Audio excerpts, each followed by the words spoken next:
Welcome back to Redneck Garage. Today we're going to properly show you how to clean and grease a used bearing, a very well used bearing. You're going to need the bearing, you're going to need the greaser tool, you're going to need a container, an empty container, you're going to need a grease gun, you're going to need those picks, and a knife. So let's get started. You're going to want to cut a hole in your bottle here, your container, unless you just happen to have a small container that's usable. A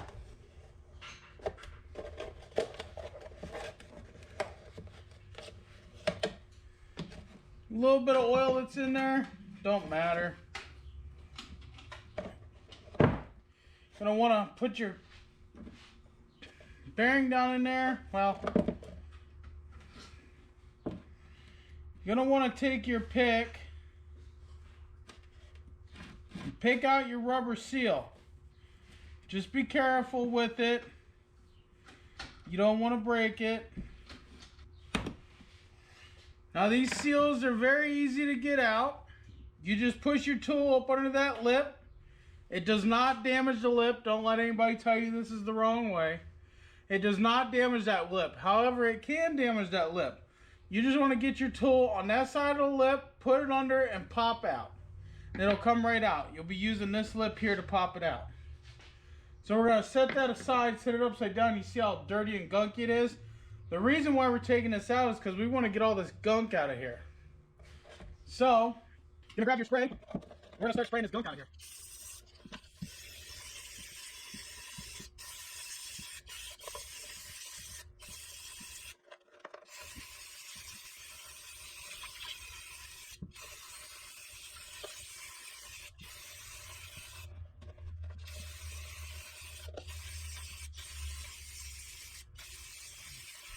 Coming along. Look at all that crap we're getting out. This side's almost perfect. Now, look at all that stuff we got out of that bearing. See that? Hear that? You can hear them rollers in there now. That's a good thing. There's a little bit of play in this one. It is a war bearing, but it's still a usable bearing. Still very usable. Once you get it all put back on the machine and tighten down, that play that you're feeling will be gone. Because once you put clamp these two sheaves together, see? Yep, it'll be fine. So, you're going to want to dry it off. Let it sit and let that stuff evaporate. Look at all that. Look at all that stuff we got out of that bearing.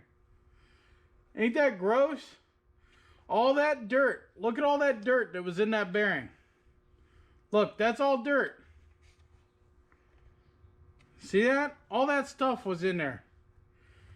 Okay? I'm going to set that aside. Now we're waiting for this to dry. We're going to talk about how to grease your bearing. So, whenever you put grease in your bearing, you don't want to pump it until it's just squeezing out of these ends. You don't want to do that. Too much grease is just as bad as not enough grease. Now, when you get a brand new bearing straight out of the bag, some manufacturers put a little bit of grease in, some put none in. So, what I want you to do is whenever you get that new bearing, put your tool on it, pump about 3 to 4 pumps of grease in there. Now, I know you're going to be sitting down there in the comment section and you're going to be asking, but why, Redneck? Why don't you want to squeeze the grease out? Well, this is not a bushing. This is a bearing. And these bearings have to be able to roll. Whenever you pack them plumb full of grease, they won't roll. They'll slide. Sliding will wear them out prematurely. Okay? It'll cause a lot of heat and it'll ruin the bearing faster than not having enough grease, technically, because not having enough grease they're able to roll, or not having enough grease. Yeah, they're not able to roll, or they are able to roll. When they have very little grease in them, they're able to roll. When they have too much grease, they're not able to roll, and they'll slide. They'll just, instead of rolling, they'll slide like that. Okay? So that causes more heat, friction, wear, etc., etc., and will wear it out faster. So whenever you get a new one, just do 3 to 4 pumps of grease. That's all you need. And I know some of you are going to be like, well, it's not going to get around the balls. Well, yeah, it will. We're going to show you what happens with grease as it gets warm. We're going to show you.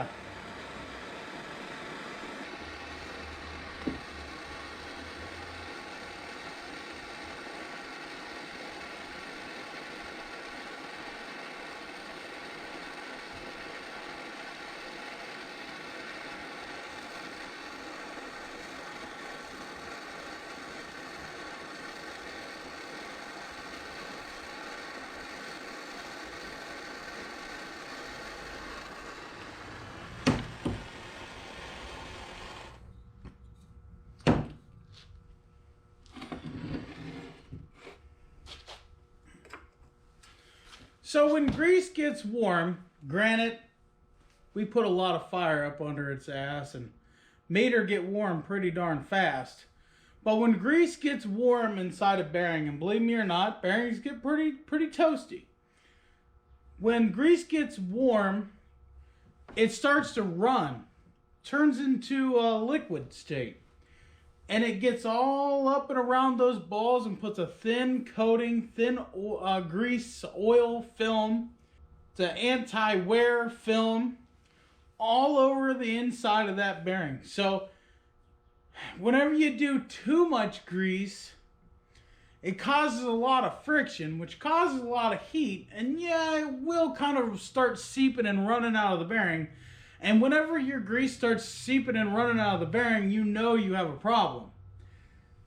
When properly greased, it's not going to run so much that it just comes out of the seals and out of the bearing. Have you ever seen like a trailer bearing or something where it was seeping and it kind of come out of the hubcap there? Not hubcap as in wheel, I mean the hub, the little metal cap that goes on the hub. I've seen that. And it's usually caused by over-greasing and too tight of a bearing. Now these you don't really adjust the tightness of the bearing. That's all done with the axle and the hub assembly and all of that. But on a trailer bearing, you adjust the pressure that's put on the bearing with the hub nut and all of that. So, but I just wanted to do a quick explanation of why you don't over-grease a bearing and why littler grease works better. And that would be why. And I'm sure there's some information that I'm missing, but too much will put you out of a few wheel bearings. Alright, so our bearing's dry now. We're going to get our insert. Now for CF Moto and a lot of the Can-Ams, you're going to want a 30mm insert. Just so you know, we're going to go ahead and insert that just like so. Buttons up against that, but I wanted you to hear this. Hear that? No grease, bone dry. We're going to put that in there. Then we're going to give her about 4 or 5 pumps. Just a few pumps.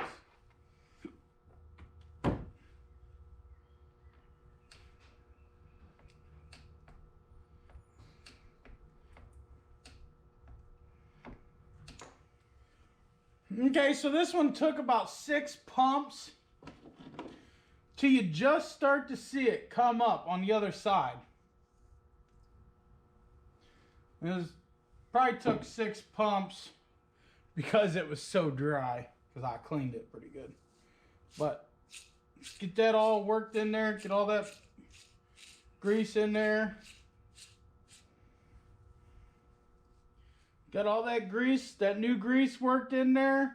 Now granted, it's not going to look brand new coming out of there because there's still some stuff on the inside. There's still a little bit of stuff on the inside that you can't get to.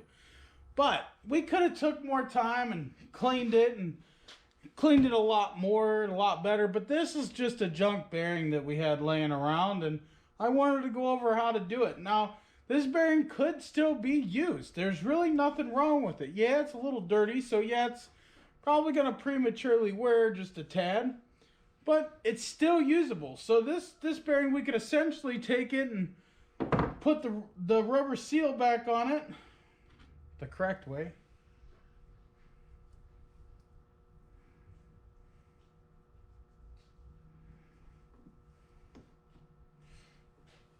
We can put that rubber seal back on it. See how easy that rubber seal goes back down in there? And we could toss it in a baggie. Now, this was a friend of mine, so he keeps up on his maintenance. He changed them just because. There was really nothing wrong with them, but he changed them just because. So we could toss that in a baggie and take it with us on the trails, and we'd have a backup bearing. But you could toss it back into your machine and get some more life out of it. So it was already missing this seal here. It's somewhere around here. We ain't got a clue. But this was for demonstration purposes only. Now, if you get a new bearing, like I said, just put a couple, 2-3 pumps in there and it'll be fine. Maybe 4 pumps or so. But don't put like 10, 12, 13, 14 pumps of grease in a bearing. That's just a big, big no-no. Now, I know people who have, and they may not have any issues. And part of their issue is probably that they're water riding. They're riding in a lot of water, and the grease is getting washed out of the bearing. So use a good quality marine grease because it does help with the washing away and all of that stuff. Not to mention keeping your seals clean. So whenever you take it out, like this one, I should have took the time and cleaned it a little better. Demonstration purposes only. Do not clean the seal. Do not clean the seal with brake parts cleaner. Don't touch any rubber with the brake parts cleaner. And wait till this bearing is fully dry. Set it in front of a fan, blow it out with an air compressor. Whatever you got to do, you can clean these things up very well. Now, a lot of people, they're kind of like me. If they're pulling it apart, it's getting a new one. That's kind of like me. I kind of don't really service bearings all that much. I'm just the kind of person that, I don't ride in a lot of water, so I don't really have to worry about it. Now, if I do end up in some water over a weekend, sure, I'll pull the bearing apart, I'll clean it, because I'd like to get life out of my stuff, but I'm on 2,000 miles on my machine, and the bearings are still perfect. They're fine. There's nothing wrong with them, because I don't ride in a lot of water. Water and sand and dirt is what take these things out. So, but all right, guys. This is just a quick one for you guys today. If you haven't yet, make sure you get down, hit the thumbs up, hit the like, share, and subscribe button. Happy riding. God bless. And we'll see you in the next one. Peace out. God bless.